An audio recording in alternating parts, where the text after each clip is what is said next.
Welcome to Saranya Sathya's kitchen. இந்த மாதிரி சூப்பரா பஞ்சு பஞ்சுன்னு இருக்கிற பாஸ் ஆஃப் ஃபிஷ்ஷை நம்ம எப்படி தவா ஃப்ரை பண்ணலாம்னு பார்க்கலாம். இது நம்ம பார்பிக்யூவில் நம்ம கொடுப்பாங்க பாருங்க, அந்த ஃபிஷ் தான் ரொம்ப சாஃப்டாக இருக்கும். குழந்தைங்களுக்குலாம் ரொம்ப பிடிக்கும். நல்ல ஒரு ஒயிட் ஃபிஷ்ஷு, நிறைய ப்ரோட்டீன் உள்ள ஃபிஷ்ஷு. இது வந்து கிடைக்கிற இடத்துல இதை ட்ரை பண்ணுங்க. அப்படி இல்லைன்னா இதே மெத்தடை வச்சு நம்ம வேற ஃபிஷ்லையும் பண்ணலாம். இது மோஸ்ட்லி ஃப்ரோசனாக தான் கிடைக்கும். ஏன்னா வந்து இது வியட்நாம்லேருந்து வர்றதுனால இது ஃப்ரெஷ்ஷாக இங்கே கிடைக்கிறது கஷ்டம். இப்படி ஃப்ரோசனாக இருக்கிறத தண்ணி மூழ்கிற அளவுக்கு ஒரு டப்பில் ஒரு பாத்திரத்தில் போட்டு மூழ்க வச்சுருங்க. கிட்டத்தட்ட ஒரு 1 ஹவரில் ஃபுல்லாக இந்த ஐஸ் எல்லாம் போயிடும். இப்போ பார்த்தீங்கன்னா நம்மளுக்கு நல்லா சாஃப்டான ஒரு ஃபிஷ் கிடச்சிருச்சு. போன்லெஸ் ஃபிஷ்ஷு, எந்த ஒரு முள் எதுவும் இருக்காது. அதனால நம்ம டக்குன்னு கட் பண்ணோமா, மசாலா தடவினோமா, தவா ஃப்ரை பண்ணோமா ஈஸியாக இருக்கும்.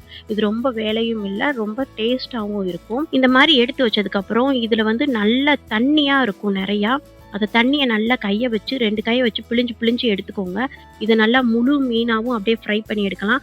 இல்லைன்னா வந்து 2 கட் பண்ணலாம், சின்ன சின்ன பீஸாகவும் கட் பண்ணிக்கலாம். நான் ஏற்கனவே இந்த பாசா பீஸை வச்சு 3 டைப்ஸில் எப்படி நம்ம விதவிதமாக செய்யலாம்னு ஏற்கனவே அப்லோட் பண்ணியிருக்கேன். இது அதையும் விட ரொம்ப சிம்பிள். டக்குன்னு ஃபடாஃபட்னு நம்மளுக்கு பேச்சுலர்ஸ்க்கோ இல்லை குழந்தைங்களுக்கு ஃபஸ்ட்டு சமைக்கிறவங்களுக்குலாம் செய்யலாம். இது ரொம்ப ஈஸியான மெத்தட் தான். இது போன்லெஸ் ஃபிஷ் வந்து இந்த பாசா ஃபிஷ்ல தான் பண்ணணுமா அப்படின்லாம் இல்லை. உங்களுக்கு எந்த நார்மல் மீன் வாங்கி அதுலேயே இதை ட்ரை பண்ணலாம். நான் வந்து இப்போ வந்து 1 கிலோ மீன் இருக்குது. அதுக்கு வந்து ஒரு சின்ன பாக்கெட் நான் ஆச்சி மசாலா எடுத்திருக்கேன். நீங்கள் சக்தி மசாலாவும் எடுத்துக்கலாம். ஃபிஷ் ஃப்ரை மசாலா போட்டிருக்கோம். 1 லெமன் போட்டிருக்கேன். நான் எடுத்துருக்கிறது வந்து ஒரு 10 கிராம் பாக்கெட், சின்ன பாக்கெட்டு.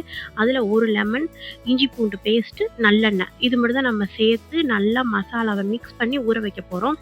இதே மசாலா வச்சு நம்ம நார்மல் மீன் ஃப்ரை பண்ணுறதுலையும் பண்ணிக்கலாம். இதில் ஒரு 1½ டேபிள் ஸ்பூன் இஞ்சி பூண்டு பேஸ்ட்டு சேர்த்துருக்கேன். இப்போது ஒரு 1½ ஸ்பூன் வந்து நல்லெண்ணெய் ஊற்றிக்கிறோம்.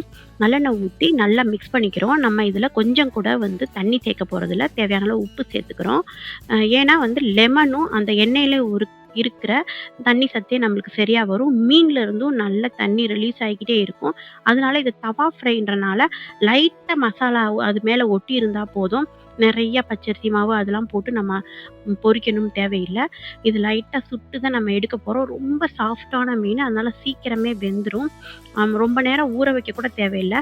டக்குன்னு மசாலா தடவினோமா நம்ம தவாவில் போட்டு நம்ம ஃப்ரை பண்ண வைக்கலாம். இப்போ வந்து நம்ம மசாலாவை அப்ளை பண்ணதுக்கப்புறம் ஒரு டிஃபன் பாக்ஸில் போட்டு நம்ம ஃப்ரிட்ஜில் வச்சிடலாம். நம்ம உடனே சமைக்க போகிறோம்னா அப்படியே தவா ஃப்ரை பண்ணிக்கலாம். இல்லை நம்ம வச்சு கொஞ்ச நேரம் இன்றைக்கும் நாளைக்கு இந்த மாதிரி நம்ம செய்கிறதா இருந்துச்சுன்னா மசாலா தரையை வச்சுட்டு நம்ம தேவைங்கிறப்ப எடுத்து நம்ம அப்பப்போ ஃப்ரை பண்ணிக்கலாம். இல்லை ரொம்ப நாள் ஆகும், 1 வீக் மேலே ஆகும்னா இந்த மசாலாவோட தூக்கி ஃப்ரீசரில் வச்சுருங்க. இப்போ வந்து நம்ம தவாவில் ஃப்ரை பண்ண போகிறோம். தேவையான அளவு எண்ணெய் ஊற்றிக்கலாம். நான் வந்து என்கிட்ட கொஞ்சம் பெரிய சைஸ் தோசை தவா இருக்கிறனால மொத்தமாகவே நான் போட்டு அப்படியே ஃப்ரை பண்ண போகிறேன். இல்லை உங்ககிட்ட சின்னதாக இருந்தால் ஒன்று போட்டு பண்ணிக்கோங்க.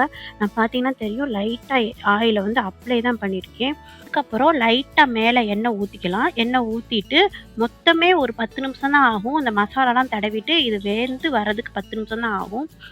அப்படியே லைட்டாக ஒரு அது அப்படியே போட்டுட்டு விட்டுறாம கொஞ்சம் அப்படியே தோசை கரண்டியை வச்சு எடுத்து விட்டிங்கன்னா ஒட்டாமல் இருக்கும். ஏன்னா நம்ம எண்ணெய் கம்மியாக தான் யூஸ் பண்ணியிருக்கோம். அதுக்காக வந்து நம்ம எடுத்து விட்டு நம்ம 2 பக்கமும் நல்லா ஃப்ரை பண்ணி, இது மொறுமொறுலாம் வேகாது, கொஞ்சம் பஞ்சாக சாஃப்டாக அந்த மசாலா எல்லாம் அந்த மீனில் ஒட்டியிருந்தா போதும். வித்தின் 10 மினிட்ஸில் நம்மளுக்கு ஆவி பறக்கிற பாசா ஃபிஷ் தவா ஃப்ரை சூப்பராக ரெடி ஆயிடுச்சு.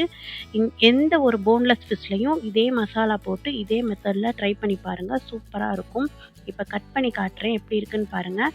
இந்த வீடியோ உங்களுக்கு பிடிச்சிருந்தா இந்த வீடியோவை லைக் பண்ணுங்கள், ஷேர் பண்ணுங்கள். மறக்காமல் நம்ம சரண்யா சத்யாஸ் கிச்சனை சப்ஸ்கிரைப் பண்ணி வச்சுக்கோங்க.